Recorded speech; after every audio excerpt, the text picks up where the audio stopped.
2 Kings, chapter 13.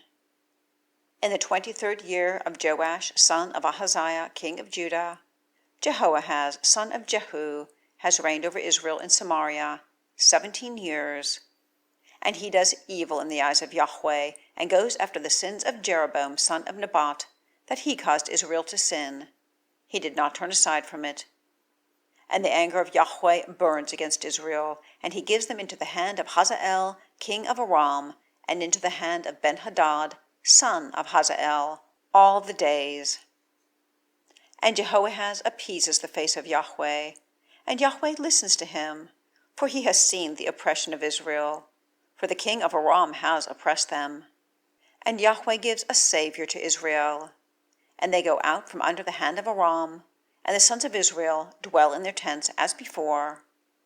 Only they have not turned aside from the sins of the house of Jeroboam that caused Israel to sin. Therein they walked, and also the Asherah has remained in Samaria. For he did not leave to Jehoahaz of the people, except 50 horsemen, and 10 chariots, and 10,000 footmen. For the king of Aram has destroyed them, and makes them as dust for threshing.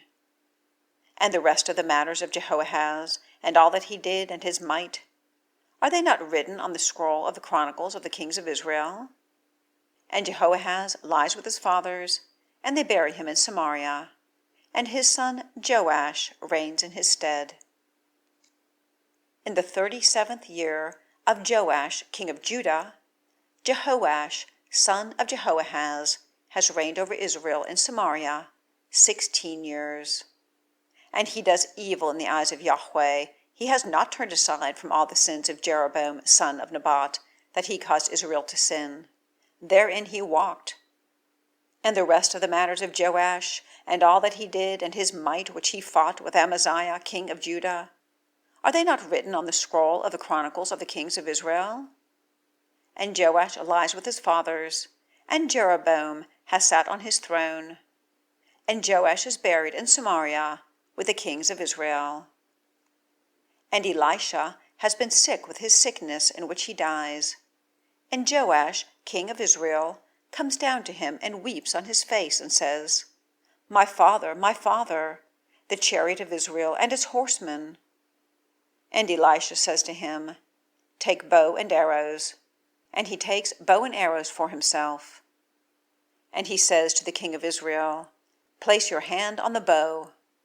And he places his hand. And Elisha puts his hands on the hands of the king and says, open the window eastward. And he opens. And Elisha says, shoot. And he shoots. And he says, an arrow of salvation from Yahweh, and an arrow of salvation against Aram.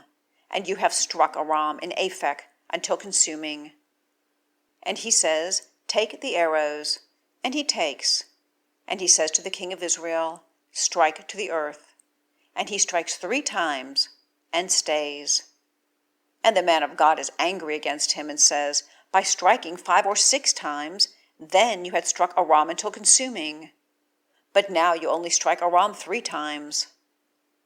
And Elisha dies, and they bury him, and troops of Moab come into the land at the coming in of the year. And it comes to pass, they are burying a man.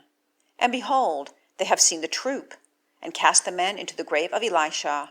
And the man goes and comes against the bones of Elisha, and lives, and rises on his feet.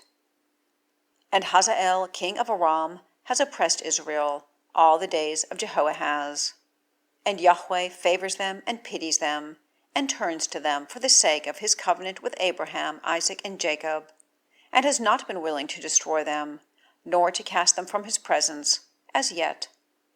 And Hazael, king of Aram, dies, and his son Ben-Hadad reigns in his stead.